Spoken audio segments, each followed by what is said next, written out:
nti omuntu wayogera nti la ilaha illallah nga tamanyi makulu ga kyaba ayogedde abatasiramuse. Waliwo omusajja yakafa emabegaawo yali ne munnamawulire omu n'amubuuza nti Allah oli mugamba otya kukuteeka ku nsi kuno ebikolobero byokoze neki neki, oza yali katolubwama. N'agamba Allah mumanyi mukama wange era gyali, n'agamba era mmanyi ayina obujja tagattibwako.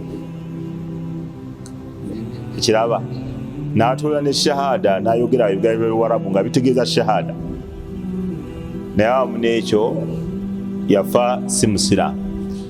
Naye awamu n'ekyo nga yatudde nti Allah amanyi wa bujja, Allah tagattibwako, tayagala kumugattako, naye ebyo tebyamuleetera kubeera nga asiramuse. Olwekyo omuntu yenna asobola okugamba ashhadu an la ilaha illallah wa ashhadu anna muhammadan rasulullah nga si musiraamu. Bwatuuka alina omubuuza byoyogedde bibadde bitegeeza ki? Naga nti nze mbadde nsanzaawo mukwano gwange omusiraamu n'abyogera nange ne mbiddamu. Bitegeeza ki? Nga tamanyi kye bitegeeza, omuntu oyo aba tannasiramuka. So omuntu okugamba nti ashhadu an la ilaha illallah n'abalibwa nti asiramuse, ateekwa okuba amanyidde ddala amakulu g'ebyo byayogedde nti la maabuda bihaqqi, tewali asinzibwa mu mazima illa Allah, okujjako Allah. Bw'akakasa nti tewali asinzibwa mu mazima ate n'atanywezaawo asinzibwa mu mazima, era tekimufuula musiraamu. Abawarabu baali bamanyi agaba emmere, aliisa, agaggawaza, baali bamumanyi bulungi nnyo. Era Allah yakinywezaawo mu Qur'ani, wala in sa'altahum, bw'oba babuuzizza man khalaqa as-samawati wal ard, ani yatonda eggulu n'ensi, layaqulanna Allah, bajja kugambira ddala nti Allah. Kati tawhiidi olw'okusomesa abantu ani agaggawaza, ani aliisa, ani atonnyesa enkuba, ani atta, ogwo muteeko mitego gya tawhiidi, baguyita tawhiidu rububiya. Oba bategeezeza ani mukama waabwe.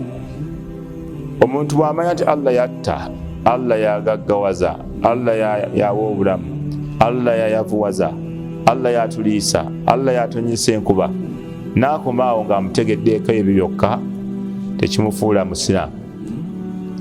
Wabula ateeka okugoberezaako tawhiidul uluhiyya, tawhiidi w'okusinza, n'amanya nti oyo gwe ntegedde akola ebyo gwe nina okusinza.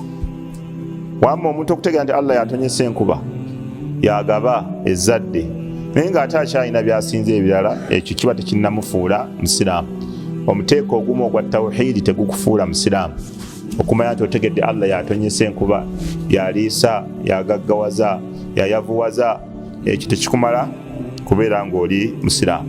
N'olukyakakwakuliza akasooka, tawhiidi y'omuntu okubeera nga ntuufu, ateekwa okuba nga amanyi amakulu g'ekigambo la ilaha illallah, amakulu ng'akakasiza ddala tewali asinzibwa, la maabuda bihaqqi, tewali asinzibwa mu butuufu illallah, oluvannyuma n'anywezaawo Allahu subhanahu wa ta'ala.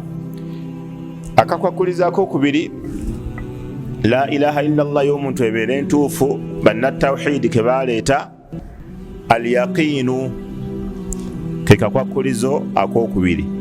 Al-yaqiinu, okubeera nga okukakasa. Al-yaqiinu ma fawqa al-iman, yaqiinu ebeera waggulu wa bukkiriza. Omuntu asobola okukkiriza nga takakasa, naye ateekwa okukakasiza ddala. Kiki bategeeza n'okukakasa?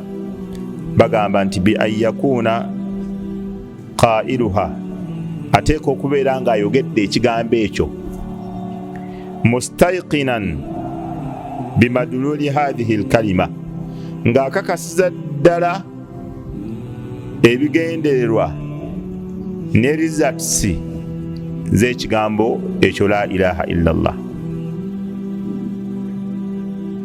Yaqinan jaziman, olukakasa olunywevu. Fa innahu, amayibaga nti fa innahu la iman omuntu abe tasobola kubeera fa inna al iman obukkiriza la yughni fihi tebusobola kubeera nga omuntu bumugasa illa ilma al yaqin la ilma dhanni okujjaho nga alina okumanya okukakasiza ddala so si kwa kulowooza nkakasa Allah katusaale tomanya katusiibe tomanya takakasa abulaga tomanya bali abasinze ebitali Allah munne tomanya Allah ani gwali wejjana la omuntu ateeka okuba nga alina ilma al yaqin an yakuna lahu ilmu al yaqin fakaifa idha dakhalahu shak irimu y'omuntu temugasa okujjaho nga irimu gy'alina ekakasiza ddala obukkiriza bw'alina bukakasiza ddala kati kiri kitya ate bw'ayingizaamu okubeera nga abuusabuusa kyobola Allah tabaraka wa taala yagamba innama almu'minuuna mazima abakkiriza suratu hujurat aya 15 Allah gati innama almu'minuuna mazima abakkiriza innama abamanyi olulimi lwarabu yufiidu alhasru etegeeza kukomeka amakulu abakkiriza bali mu bino byengenda okwogera wokka innama almu'minuuna mazima abakkiriza alladhina amanu billah aba abakkiriza Allah alladhina amanu billahi wa birasulihi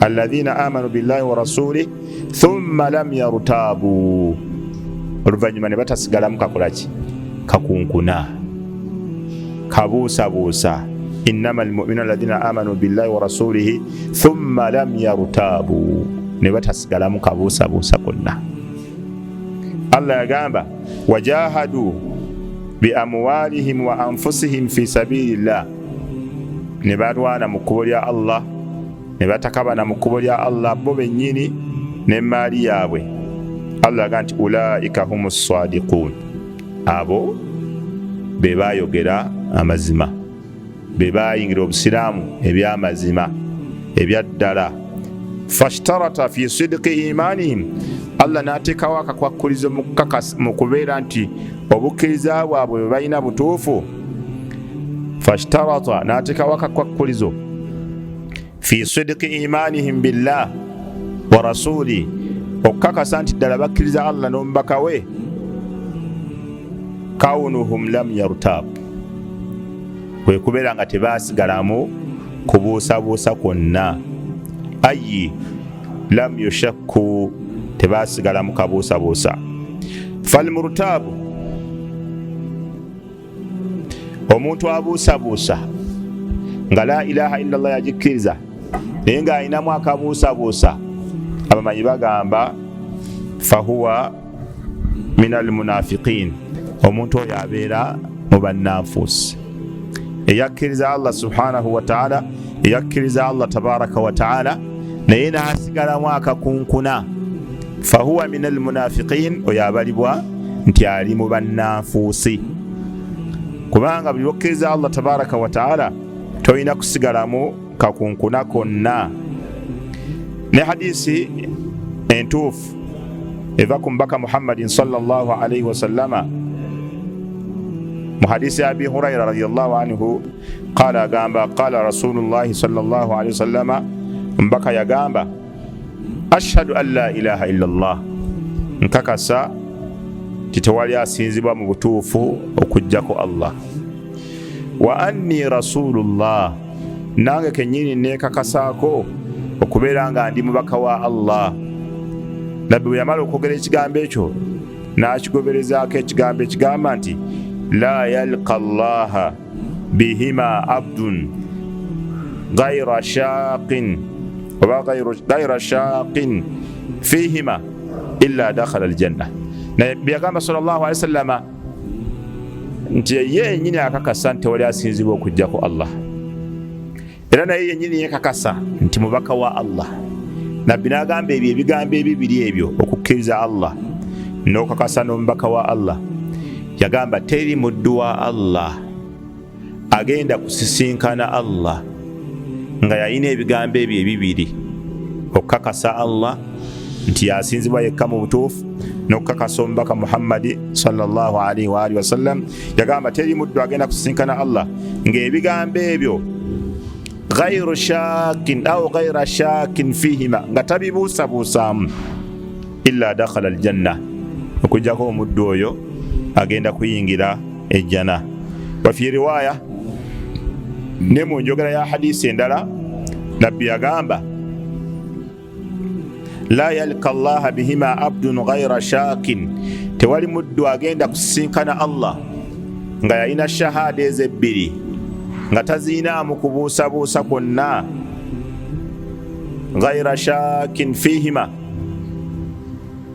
fayuhjabu anil janna, ne bamuggalira ebweru w'ejjana. Tewali. Hadisi eyo nayo omubaka sallallahu alaihi wa alihi wasallam n'anywezaawo ekigambo okubeera nti shahada omuntu gy'ayina egenda okumugasa ku lunaku lw'enkomerero, ateeka okuba nga mu mutima agikakasa, tayogera bwogezi wano,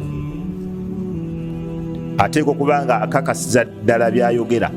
Bw'akakasa nti Allah yasinzibwa yekka, tosobola kumusiŋŋaana ng'ate akyakkiririza mu kusinza lubaale oba mu kusamira oba mu kusiba irizi, tosobola kumusiŋŋaana. Tosobola kumusiŋŋaana ng'abuusabuusaamu nti oba bino bye tuliko naddala bituufu, oba batuwuddiisa, oba eddiini gye tuliko y'Abarabu, tosobola kumusiŋŋaana ng'alinamu okubuusabuusa, ateeka okuba nga akakasiza ddala. Okubuusabuusa tekuliiko muwalimu, sitaani bweba yakuyingiza mu mutwe gw'omuntu, tekuliiko mufti, tekuliiko amiru, tekuliiko imaamu. Okubuusabuusa okwo shaitaani kwereeta mu bifuba by'abantu. Waliwo n'omuwalimu omu yali atudde ng'anyumya ne banne, naga naye twogeremu ng'abawalimu, naye ddala okuzuukira gye kuli, akati oyo oba muwalimu waawa oba oyo muwalimu waawa bannange ye bw'aba omuwalimu asobola okwogera ekigambo ekyo kuba ekyo kimukaafuwaza, ekyo kyennyini kimukaafuwaza ekyo. Al-kufru bil-ba'th, okuwakanya okuzuukira nti tekuliyo, kyokka ekyo kiba kimaze. Naye oyo muwalimu naye agatwewundaganyemu wano ng'abawalimu, ensonga n'agikuŋŋaanyizaako ne bawalimu banne, ensonga embi bwetyo nga talina njawulo na Abujahali, talina njawulo na Mutuula Kungo, talina njawulo na Kabwa Kaganda, talina njawulo n'ono simanya na Aligaweesa, ng'afaanaganira ddala. Naye ng'abakadde bamuteka mu ssente, bamusomesa eddiini, n'afuna gundi minha, n'agenda e Madiina n'asoma, naye oluvannyuma lw'okuvaayo akyalimu akakunkuna, ayagala kutuuza ku bawalimu banne boogeremuuko ku nsonga eyo. Okiraba, awakanyiza ddala okuzuukira. Idhan kati nabbi sallallahu alaihi wasallam kyeyava anywezaawo naye nti akakwakkulizaako okubiri ku shahada y'omuntu okubeera nga ntuufu, ateeka okubeera nga akakasiza ddala mu mutima gwe ekigambo kyayogera, nga tayogera wano kusanyusa bantu, la, mutima gwe akakasa la ilaha illallah muhammadun rasulullah.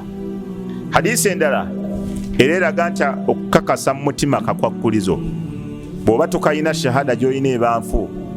Hadisi era eva ku Abi Hurairata radiyallahu anhu, hadisi empanvu erimu ebigambo bingi, naye bimu ku byo bye tugenda okujjamu. Anna nabiyya sallallahu alaihi wasallama ba'athahu bina'alayhi, nabbi yatuma Abi Huraira n'engatto ze. Lumu nabbi sallallahu alaihi wasallama yabula ku basahaba, baali batambudde naye oba baali balina we bali, baali bavawa, nabbi n'abaako akaseera we yatuuka n'ababulako. Kati ne bamunoonya akaseera kawanvu nga tebamulaba, nga tebamanyi wawaali, ne batandika n'okweraliikirira. Kati buli omu n'atandika okunoonya nabbi wawaali. Abi Hurairata radiyallahu anhu kyeyakola, n'alaba ekikomera nga wansi waakyo mu kasonda wabbalibbali nga waliwo omuwaatwa. Abi Huraira n'ayingira munda awo agenda okutuuka eyo nga nabbi sallallahu alaihi wasallam gyali n'amutegeeza nabbi abantu batidde dda abantu beeraliikirivu obudde tebamanyi wooli obudde balowooza ofunye ekizibu kati nabbi sallallahu alaihi wasallama yayagalanga nnyo omuntu abanga afunye okweraliikirira okumugjamu ennaku bw'oba olina kyomukoledde ekirungi nga nabbi ayagala nnyo okubaako kyakuddiza kati nabbi sallallahu alaihi wasallam okubajjamu ennaku eyo gye baali bafunye kyava akwata engatto ze bbiri n'azijjamu n'aziwa Abi Hurayra n'amugamba ddeyo gy'ava eri basahaba n'amugamba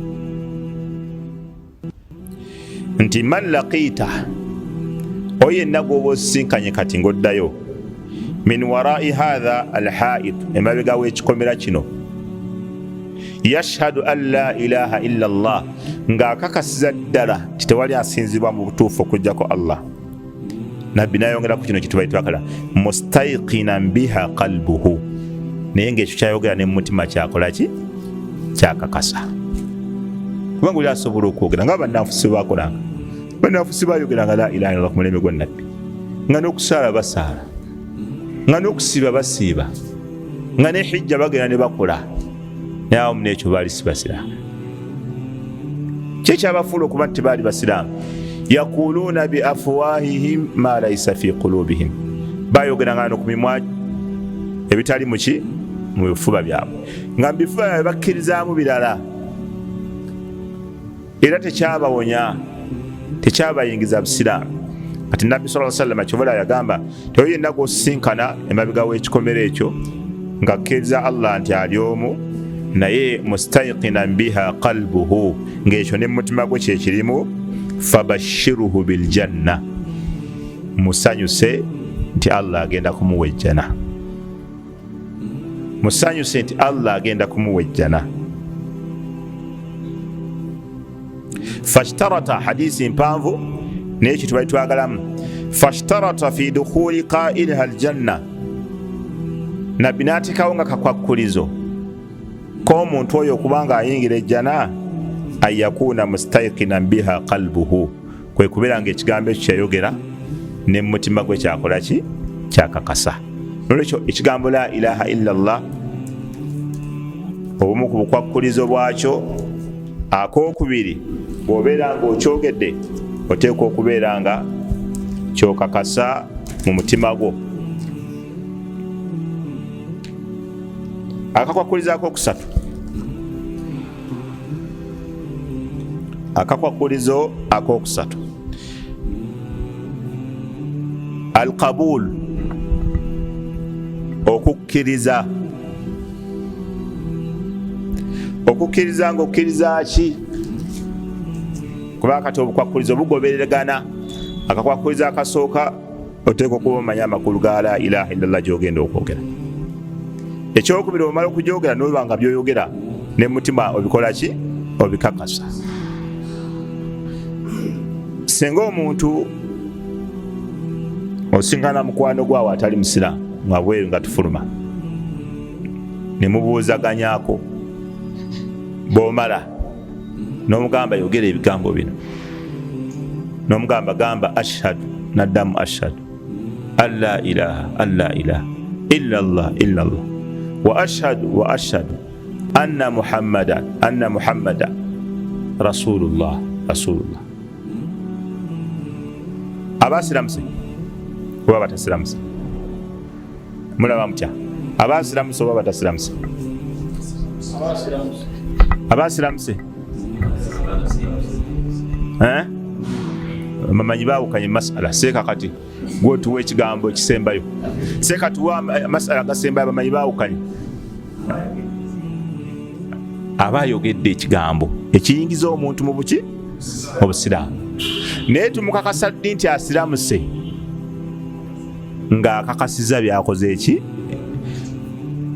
byo byoyogedde obitegedde kakati nze oli mukwano gwange obudde ayogeza ebigambo byakiwarabu nga nange bwe mbiddamu tomanyi nze obudde nange nze mbiddamu buzi bitegeeza ki ate nze mmanyi nibibadde birungi binyumidde kati oyaba tasiramuse kubanga obwedda ayogera bwogezi ayogera bwogezi samanyi kyayogera kati ateekwa okuba nga kyayogera akimanyi ate nga ne mutima gwe kyakola ki kyakakasa kubanga ne bwabyogera wano kungulu ate era mu mutima nga tabikakasa ayinza okuba ategedde amakulu gaabyo kyobola buno obukwakkulizo butambula bugoberegana buli kamu kanywezaawo kali akasoose ateekwa okuba ayogedde ekigambo la ilaha illallah nga n'amakulu gaakyo akitegedde nti la maabuda bihaqqin illa llah tewali asinzibwa na mazima okujjako ani allah musajja ngambye nzikirize nti tewali asinzibwa mu butuufu okujjako allah era ebyo ebigambo bye bikuyingiza mu busiraamu n'omugamba obikakasa ne mu mutima gwo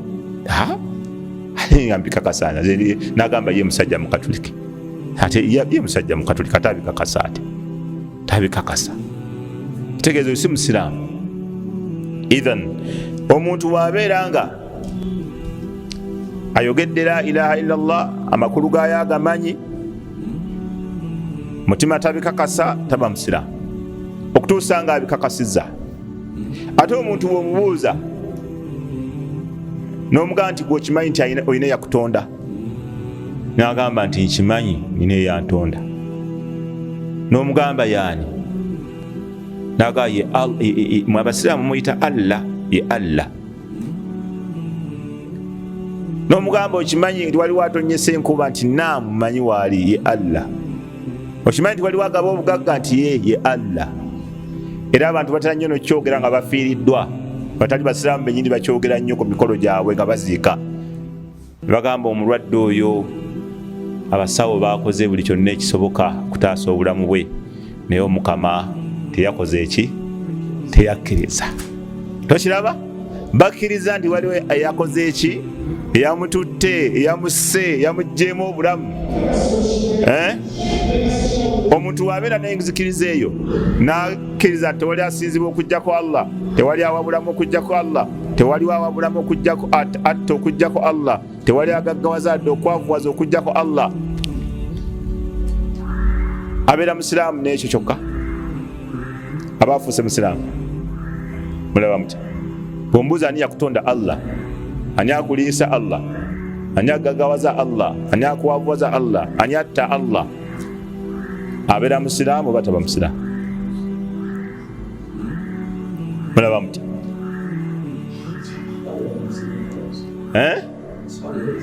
tabeera musiraamu okutuusa ddi okutuusa ddi lala oyo akakasa nti allah yatta allah yawa obulamu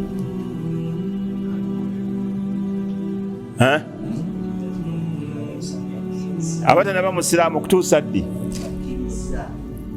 ayakkiriza nti allah yaliisa era bwombuuza nti ani aliisa gamba allah kitegeeza akkiriza nti allah yaliisa bwomugamba ani yatta akkiriza nti allah yatta oyo aba musiraamu abatanaba musiraamu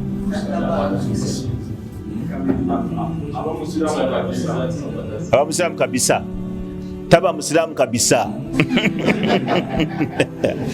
abeera musiraamu kabisa ddi okutuusa ngaoyo gwakkiriza akola ebyo atandise okumusinza wala in sa'altahum man khalaqa as-samawati wal ard layakulunna allah buyannabi yababuza nga tani yatonde gulu n'ensi nga bagamba ani bwe yabagamba nga nti musinze nga ajaala al alihata ilahan wahida ate kati bakatonda waffe tuluveeko ati tuddewa ekyo tekyabafuula basiraamu era basigala bashiriku era bafa bashiriku era basigala nga bamulira olubeerera naye nga baali bamanya aliisa anywesa agaggawaza so omuntu wagamba nti allah gyali yaliisa yanywesa yagaggawaza yayavuwaza yatta aba atandise okuyingira obusiraamu era omuteeko ogusooka ogwa tawhid rububiya aba aguyingidde okumanya nti waliyo mukama waffe allah atuliisa aba atandise okuyingira obusiraamu etabeera musiraamu kabisa nga muganda waffe wakatabeera musiraamu ki kabisa atali kabisa abeera ki ow'ekitundu awo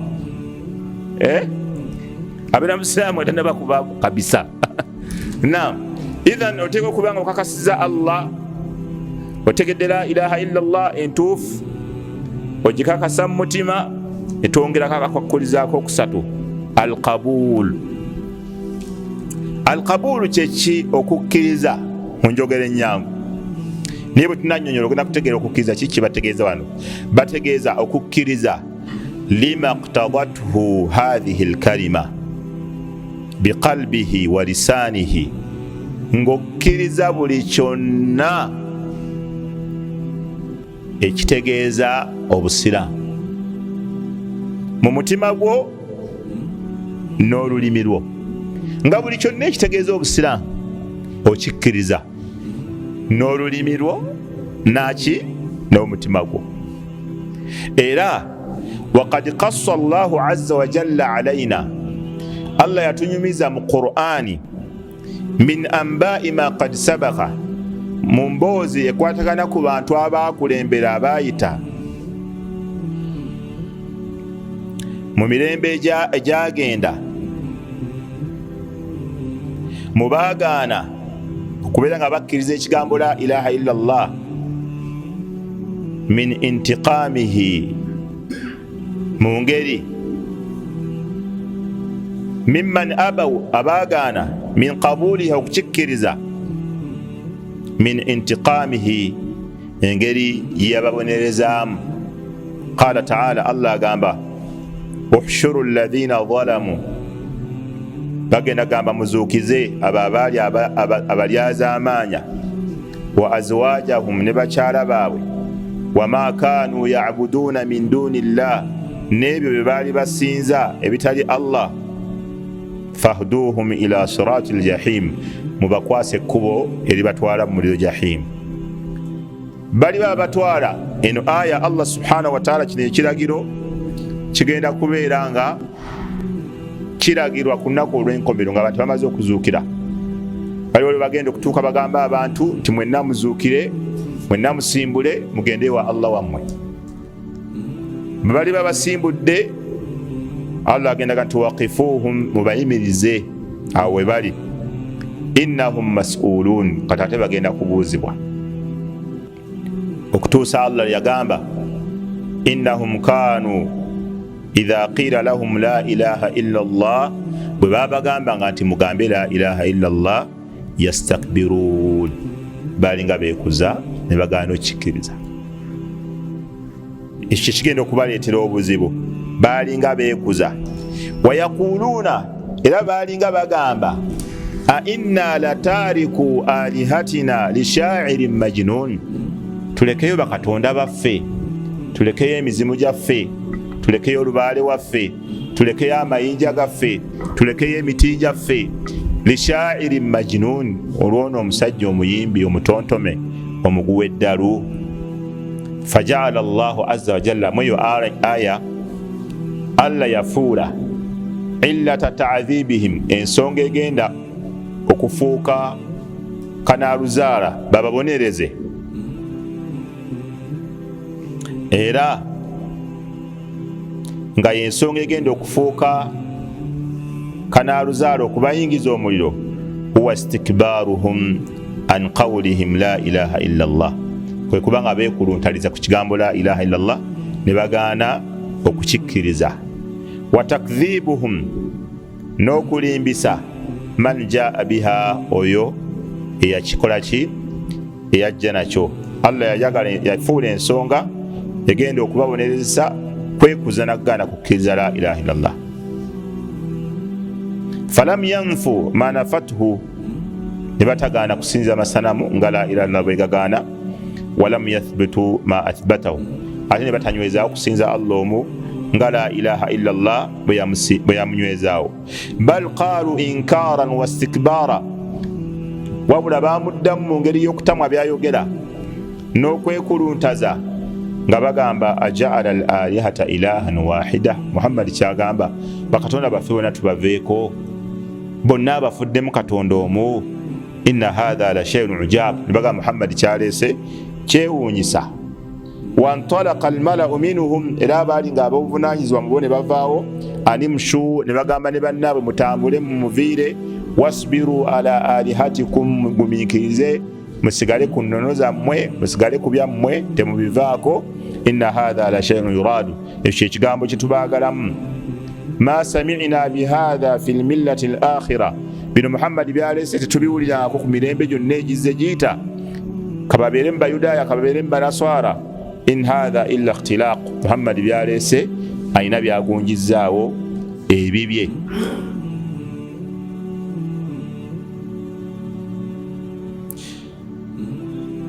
فكذبهم الله عز وجل ورد ذلك عليهم على لسان رسوله صلى الله عليه وسلم فقال بل جاء بالحق وصدق المرسلين.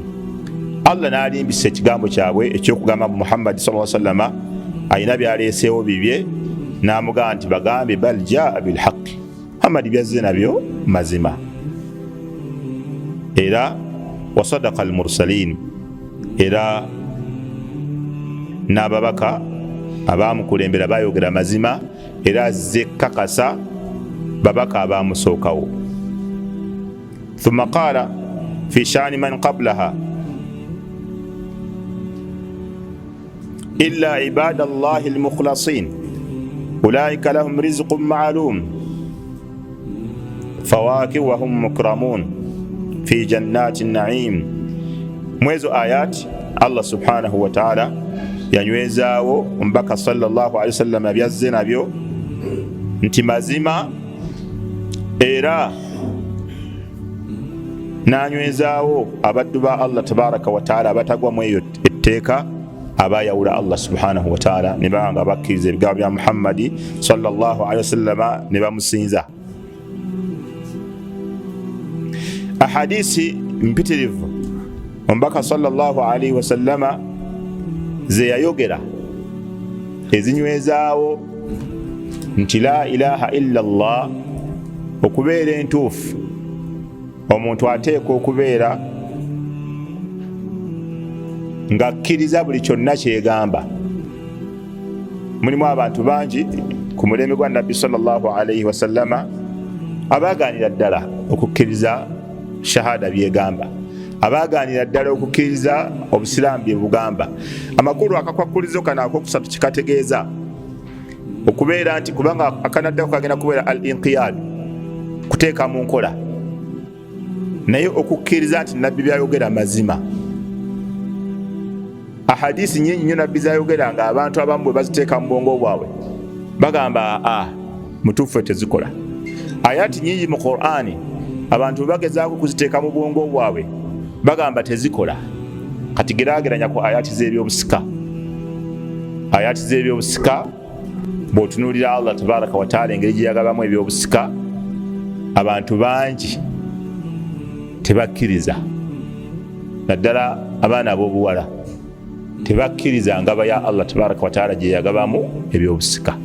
kati omugamba nti watoola shahada nagamba na n'omugamba la ilaha illa gy'olina ogikkiriza mu mutima nti naamu ngikkiriza njikakasa mu mutima. okkiriza byonna Allah bye yagamba mu Qur'ani obikkiriza, naga nti mbikkiriza. n'omugamba nti kati obusika Allah yagamba ofuna kino naga naye ataawo nedda. kati awo tolaba gwensi gye tuwangaaliramu. kati alqabul okukkiriza nti ebyo nga bwe biri awo byenkakasiza mbikkiriza bituufu. kullu min indillah, byonna byava waani wa Allah. ebiringa ebikunyigiriza n'okkiriza. ayati nyingi zoogera ku mateeka ge tulina okuyitamu ne tuwangaala bulungi muno mu nsi, naye bw'olisomera omuntu ayinza ogaye kati ensi naye gye tulimu, bw'otunuulira ensi gye tulimu.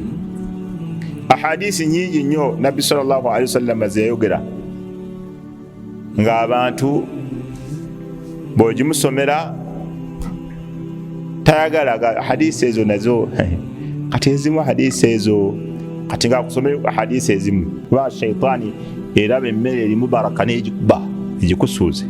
nabbi naga tokkiriza girondewo byogudde ku lugozi oba ku lugoyero oba ku mmeeza ogijjewo ogirye. kati sunna abantu tebasobola gikola, ne sunani endala nyingi nnyo nnyo abantu baziranga primitivity, abanga ebintu byemabega ebyo nga tebikyakola ku mulembe guno, bijja kutuswaza bijja kutuswaza, abantu bajja kulaba bubi la. naye ng'ate mbaka sallallahu alaihi wasallama bwe yalagira, abasawo bavumbula hakikatan enswera n'abasawo kati basayansi bonna bakyogera enswera ebeerako ku kiwaawatiro kyayo ekimu nga kuliko obuwuka ate ekiwaawatiro kyayo ekyokubiri nga kiriko eddagala erivumula obuwuka obuli sayidi emu. Kati nabbi sallallahu alaihi wasallam yayogera dda agamba enswera bwebanga egudde mu kyokunywa ky'omuntu bila shakka esulamu kino ekiwaawatiro ekiriko obutwa. Kati nabbi n'agamba ginyikiremu ddala bw'oba oyagala kunywa ekyo ekyokunywa ginyikiremu ddala olyoke onywe, oba si ekyo kwata oyiwe tonywa. Naye kati ginyikamu kati hadisi ezo z'enswera era olya n'omusiraamu nga seeka mulamba bamubuuza omusiraamu asomesezzaaki nagamba badde hadisi z'enswera ezo nga seeka mulamba agamba munne yabadde ku hadisi z'enswera fyaba naye nga sayansi ali awo mbaka sallallahu alaihi wasallam yamusomesa dda. Idhan obukwakkulizo bwa la ilaha illallah muteekwa okubaamu alqabul, okukkiriza.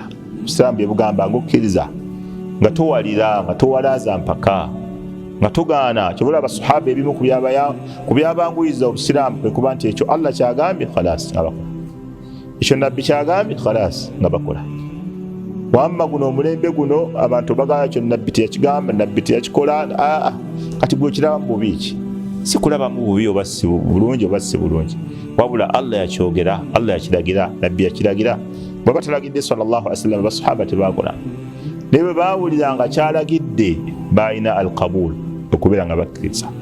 Nolwekyo obukwakkulizo obusatu lwayo bwe tugenda okukomako obwa la ilaha illallah, okubeera nti akasooka alilmu bimaanaha, la ilaha illallah gye wayogera oteeka okuba omanyi amakulu gaayo. Ekyokubiri alyaqiinu, nga wayogera nti tewali asinzibwa mu butuufu okujjako Allah, ekyo kyoyogera ekyo ng'okikakasa. Ekyokusatu alqabul, n'okkiriza byonna byekigamba, byonna byekigamba ng'okkiriza. Ekigambo ky'abakkiriza okuva nedda nedda ku mulembe gwa nabbi ayaqulu sami'na wa ata'na, bagamba nga ffe tukkiriza era tukoze eki era ffe tugonze. Bati abakkiriza bwe baali tebawakanyanga, tebagugubanga, babuuzanga bubuuza nabbi akyogedde baasi ngo basiŋŋana bakola sallallahu alaihi wasallam ekyo nabbi yagambye. Ne baba tebabadde eyo ne bamugamba nabbi yagambye bw'ati. Jjukira abaali basaala masjid qiblatayn oba masjid kuba babasiŋŋana mu swala ne bagamba nabbi agambye swala kati tusala tutunudde eno mu swala mwennyini mwe bakyukira imaamu naddeeri ne basala nga batunudde eri. Tebamala gamba nti tulinda mu tumala kwetuukirayo la. Kasa baawuliranga omubaka sallallahu alaihi wasallam ekyo yabagambye, tebaddangamu kuwulira, tebaddangamu kuwuliriza kigambo kya muntu yenna awali ekigambo ky'omubaka sallallahu alaihi wasallam. Omukyala lumu yajja n'agamba nabbi sallallahu alaihi wasallam, n'amugamba Muawiya ne Abu Jahmi banjogereza. Nabbi sallallahu alaihi wasallam kubana ababiri mfumbirwani bombi banjogereza. Nabbi sallallahu alaihi wasallam n'amubuulira ebizibu by'abo abasajja bombiriri, n'amugamba amma Muawiya ono fasaluka la maala lahu, kyemumanyi musajja mwavu, akasente tekaliiwo, ekyo kyemumanyiko. Naga nti ate Abu Jaham fala yada asa an atiqihi, yetajja kago ku kibegabega, kyemumanyiko naye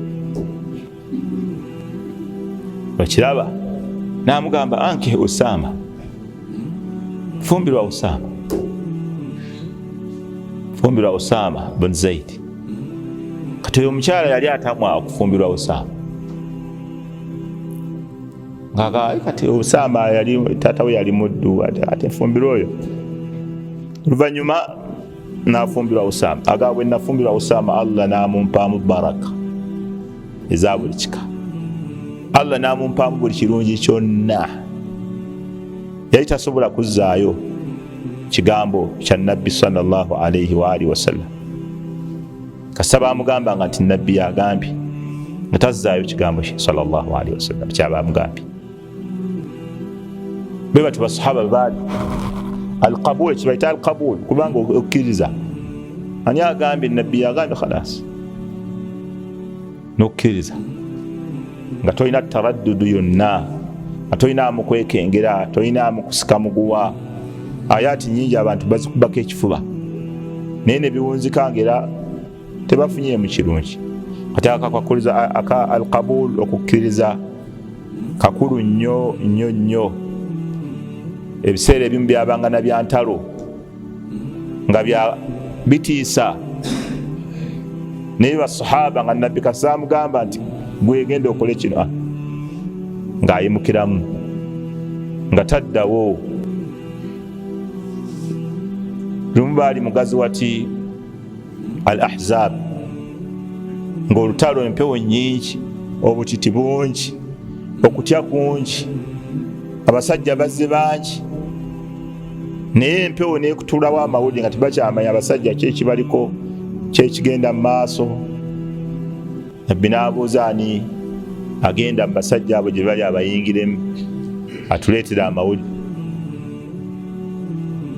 paka lwe yabuuza oba Huzaifa gwe yabuuza afiikum Huzaifa bun Yamani mumwe Huzaifa bun Yamani mwali namugamba ana dhaaka ya Rasulallah ndi wano namugamba genda tiyaddamu yalina kweralikira kwonna idhan alqabulu kigambo kikulu nnyo mu bukwakkulizo bw'omuntu alina shahada entuufu kwomutegeerera alina aba ne qabulu okusalako enviiri omwana ng'azaaliddwa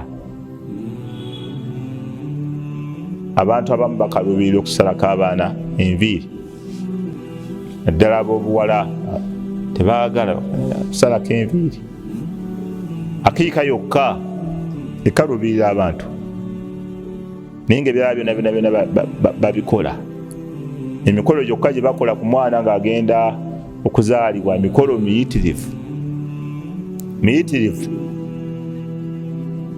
buli nabbi saa sallama kyeyagamba bo balinamu shakka naye ebyabo bakayana ne bateekateeka amannya nga n'omwana tannazaalibwa olutalo ne lubeera waka nga luli ku mannya linnya kiri mugenda otuuma omwana okiraba naye nga nabbi byagamba ebitono ebiteekateeka omwana afuuke mwana mulungi tebalina kabulu ku byo tebaagala bikkiriza nasanze ku hoteri africana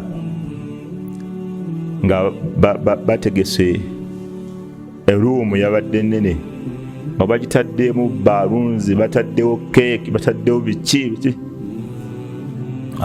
tubali awo bateekateeka kati nenga awo bamukolo kyoguliwa kati ne wajja omukyala nga ayambadde akagoye kakutta olubuto lwonna nga lwepise bweruti eno akasikaati kali eno mu bisambi oba ni yagamba abakyala nti bwe bafuna embuto tebalina kwambala mukolo gwa baby shower ningala olala baby shower kati nze ngire gye simanyi oluzungu ninga oba baby shower bagenda kunaaza mwana nebagati sikunaaza mwana baby shower mukolo gwaki gwa baby ki gwa baby shower uguba gwaki ogwo oyingirira kusabikira mwana kweteekateeka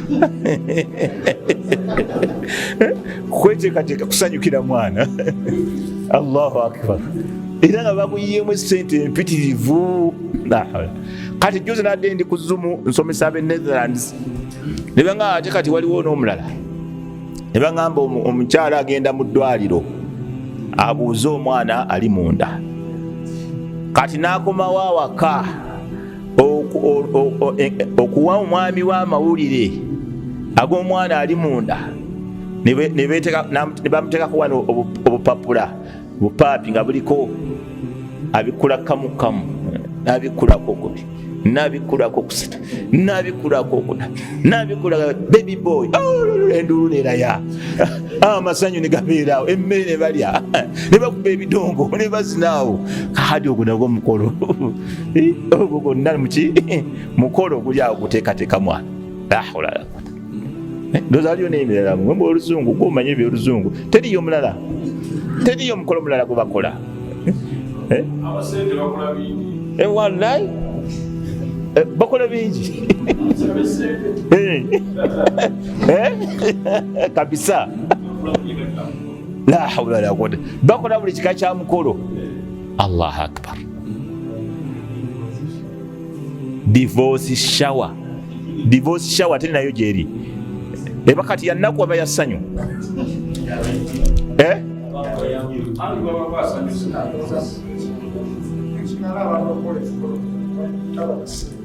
Allahu akbar emikolo gyonna bagikola ku mwana nebakola okutuuma erinnya biki byonna amanya nabbi sallallahu alaihi wasallam yatukubiriza mwana bwawazina ku musanvu musalira aqiqa musaleko enviiri musaddakire mutuuma amanya agakyasinza okubeera amalungi n'atubulira n'amanya agasinga okubeera amalungi n'amanya agasinga okubeera amalungi nabbi gayogera abantu tebagaagala bagamba agamanya makadde manya makadde ago Abdallah ne Abdurrahman mwana bajja muyita Abdala bamuyita Abdala so what Budala ila ya Abdallah mu Luganda Budala mu Luganda Budala mu Lwarabu Abdallah kati bamuyita Abdala so what kisula kizimbe ne kigwa olwokuba mwana bamuyisa Abdala kizimbe kijja kugwa kya UK Mall US Mall tekigwa era kisigalawo ne bakuyita Abdala muzikiti muno munda naye ebyo nabina abantu tebaagala tebalina kabulu ku bigambo bya Nabbi sallallahu alaihi wasallam tebabyagala n'abalala kwe bali ate bw'omutuuma gundi gyetanywa ne bw'omutuuma gwe lyogala sikusini era anywa naye bali gate ge baagala geganywera ddala ennyo geganywa ennyo gali gegasinga n'okunywa nze nkubulidde khudhu anni idhan badu ba Allah tabaraka wa ta'ala alqabul kigambo kikulu ebigambo by'eddiini okubikkiriza ng'oli abikkiriza mu mutima gaga kigambo kikulu nnyo okubanga olina qabul Allah byagamba okukkiriza nga towalira nabbi sallallahu alaihi wasallam byagamba nga okukkiriza towalira ekesi zibeerawo bbiri wanazaala omwana w'obulenzi eno ekesi ebeerawo wanazaala w'obuwala eno ekesi eneebeerawo kati wazaala w'obuwala eno ey'obulenzi n'emusala kati wano naabuwaani buli awo bujjudde ekesi namba si oyo gwe baali bategese Allahu akbar amanya omusiraamu muyampitako kumutuumira amanya nga buli linnya lyenemuwa lina aligaana nkome nanga ati tusobola keberako ku neeti kati amanya g'omusiraamu ganoonya ku neeti onneeti gonna amalungi nabbi sallallahu alaihi wasallam ge yagamba abasiraamu tebagagala ngenda kukoma barakallahu fikum wa jazakumullahu khaira tujja kukkiriza ebibuuzo nga bisatu byokka bwe bibaawo ebiri tusaale insha allahu jalla waala naam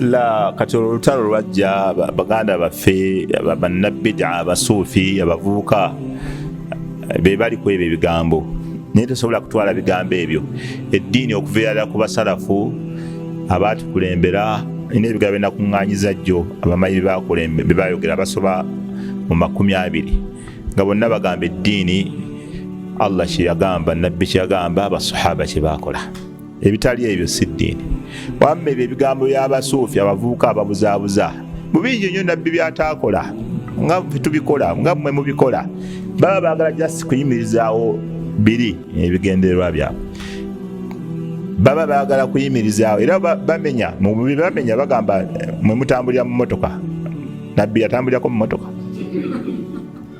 nze nabawulira ngaoyayogera bwati naga nabbi bali sahaba bagenda ku nsolo okukola egundi hijja mulwaki mulinnya ennyonyi nabbi yayogerako ku muzindaalo mulwaki mwogerera ku mizindaalo nabbi yalina kapeti lwaki mulina kapeti ebyo ebigambo ebitalina kakwate na ddiini nakusinza boogera ebigambo ebifaanaganako bwebityo bingi beboogera naye ngaebyo babiyita almasalihu almursala bebabiyita okwazina kuyina ensibuko mu ddiini si bwe kiri nabbi sallallahu alaihi wasallam yagamba Bilaali yaba yaziina oli sahabi eyalota okwazina yamugamba gamba Bilali genda obiyigize Bilali kubanga yakusingako eddoboozi okubeera waggulu. Sahabi omulagande Bilali yalinnyanga waggulu ku nnyumba y'omukyala yali alinaanye omuzetu gwa nabbi ng'alinnyo okwo n'aziina. Ekigendererwa kyebyo byonna byonna kiki? Eddoboozi kugenda wala. Kati oli bwakwata omuzina eddoboozi ligende wala batakoze bid'a, kiina ensibuko. Kakati okulinnya ennyonyi, okutambulira ku mmotoka, ebyo tebirina kakwati na ddiini. Okutambulira ku mmotoka oba okola ddiini ki? Ibada ki gy'oba okola mu mmotoka? Eyo nayo ibada, eyo si ibada. Okiraba? Emisaala ngajja emisaala gyo ngajjo si ibada. Naye kati gwe tugamba mathalan nti okukola amawulidi si bid'a. Lwaki? Kubanga okusaalira nabbi ku mulembe gwa nabbi kwaliwo, era ne aya eragira okusaalira nabbi yakka ku ye. Naye aya bwe yakka teyakola ebyo byemukola, teyaleeta bandi, teyalonda muceere, teyakalirira mataali, teyayita bakhalifa, kubanga ebyo byonna nabo bigala tebitegeeza kusaalira nabbi. Kubanga bw'ogaa nti ebitegeeza kusaalira nabbi kitegeeza bo tebaamusaalira, nga tebaamusaalira. Nolwekyo kye bayita bid'a kukola kintu ng'okola ddiini ekifaanana ng'eddiini, kyokola nga kifaananira ddala ng'eddiini naye nga tekiriiko nsibuko kuva mu Qur'an na hadisi, kye bayita bid'a. Nolwe kati bo oluusi bakolera ddala bid'a zennyini. Mathala okwazinira mu ntaana, kati omuntu w'omusinga nga yazinira mu ntaana omugamba eyo bid'a. Lwaki? Kubanga okwazina kwaliwo ku mulembe gwa nabbi naye tebayaziniranga muki? Mu ntaana. Nolwekyo ebyo ebigambo gye biri mu banywezaawo obubuze n'obulimba, naye tebigaana muntu kukola ddiini. Babyogera era bijja kwogera paka enkomerero etuuka. Gwe ekikwatako kireki ekyo Allah yakiragira ti Allah yakiragira, nabbi yakikola bw'atyo tiyakikola bw'atyo ng'okola. Oli ne baga nti asi buli nabbi kyataakola nti tekikolebwa. Nze nfuna ki mu kukola nabbi kyataakola? Nfunamu ki nga nkoze nabbi kyataakola? Naye ate kiyakola bwe nkikola nkola ki? Nfunamu. Naye kyataakola zisagala kukola byataakola kuba sibifunamu. Naam, ekibonerezo ekisookera ddala ku bannanfuusi kyekyo Allah kyeyayogera, innal munafiqina fi ddarki al asfali min annar. Abannanfuusi bagenda kubeera wansi ku botomu, mumuteeko okusemberayo ddala wansi ogw'omuliro. Abannanfuusi byebitonde ebisinga okubeera ebibi, kubanga byolesa obusiraamu kungulu, wa yubtinuna al-kufra, ne baba nga bakwesa ate munda obukaafu, era abo bakosa nnyo n'okusinga atali musiraamu mu mind si musiraamu. Naye naayolesa obusiraamu kungulu naye nga munda si musiraamu, yasinga okubeera omubi, kubanga ye gwomusinga n'omanyi osinganye musiraamu muno atakukosa. Wabaawo ebitambula mu busiraamu yasinga okubyasa, okubyonoona, okuteekawo obukyayi. Nolwekyo munnanfuusi kitonde kibi. Inna Allaha jaami'u al-munafiqina wal-kafirina fi jahannama jamia. Allah agenda gatta abannanfuusi n'abakaafu bonna mu muliro jahannama, naye abannanfuusi bagenda kubeera wansi ku botomu, wansi ddala ddala bagenda okubeera. Wamtaazu al-yawma ayyuha al-mujrimuun, mweyawulemu mwekka abaali aboononefu. Aboononefu abali ku namba 1 awo be bashiriku, kubanga abantu awo bagenda kubeera nga bagenda kulaba Allah waabwe tabaraka wa taala. Kati abaali aboononefu ng'abashiriku Allah bagenda okugamba awo, wamtaazu al-yawma ayyuha al-mujrimuun alam ahadi ilaykum ya bani adama alla ta'budu ash-shaytaana innahu lakum aduwwun mubin. Olaba Allah bayogeredde ddala, saakola nammwe endagaano abaana ba Adamu temusinzanga shaytaani. Kati tegera buli yasinzanga shaytaani yafanga mushiriku, yafanga asamira, yafanga amala abalongo, yafanga alina yizi, abo Allah agenda bagamba musooke mweyawulemu mwekka mudde ebbali. Era abo tebagenda kulaba ku Allah waabwe tabaraka wa taala okujjako olulaba olw'okubabonereza. Naye nga kawulu esinga okubeera enywevu era esinga okubeera entuufu. Omuntu bw'abeera alise swala ne bw'aba alina shahada kafuwa, kye kigambo ekisinga okuba ekituufu. Allah agamba fa in taabu wa aqamu ssalata wa aatawu zakata fa ikhwanukum fi ddin. Bwe banaaba beenenyezza ne bayimirizaawo esswala ne batwala ne zaka fa ikhwanukum fi ddin, bagenda kubeera baganda bammwe. Allah nanyezawo oluganda nga basaala batuuleza bakoze ttaka. Nabbi yagamba al ahdu alladhi bainana wa bainahum as-swala, enjawulo wakati waffe ne bali kusaala, faman taraka faqad kafara, omuntu walika eswala lwakafuwa. Ekiraba Shaqiq bin Salama omu ku battabiina sayyidu tabiina yagamba kaanu la yarawna shay'an taruku al-kufru illa as-swala. Basahaba bannabbi tebalina kintu kyonna kye balaba ng'okukireka okaafuwala okugjako swala. Bo balabanga omuntu walika eswala akola ki? Akaafuwala. Imaamu Ibn Baz rahimahullahu ta'ala mufti w'e Makka yafa, bwe bamubuuza ku muntu alika eswala yagamba omuntu alika eswala ne baba alina shahada fahuwa kafirun, abeera mukaafiru. Bw'aba afudde la yudfanu fi maqabiri muslimin, taziikibwa baziika basiraamu, wala yughassalu tanaazibwa, wala yusalla alayhi, era tasaalibwa. Omuntu yenna alika eswala tasaalirwa, taziika baziika basiraamu, era talina duwa yonna gye tumusabira kubanga aba yava mu busiraamu olw'okuleka eswala. Wallahu ta'ala a'lam, wa sallallahu wa sallam wa baraka ala nabiyyina Muhammad wa ala alihi wa sahbihi ajma'in, walhamdulillahi rabbil alamin.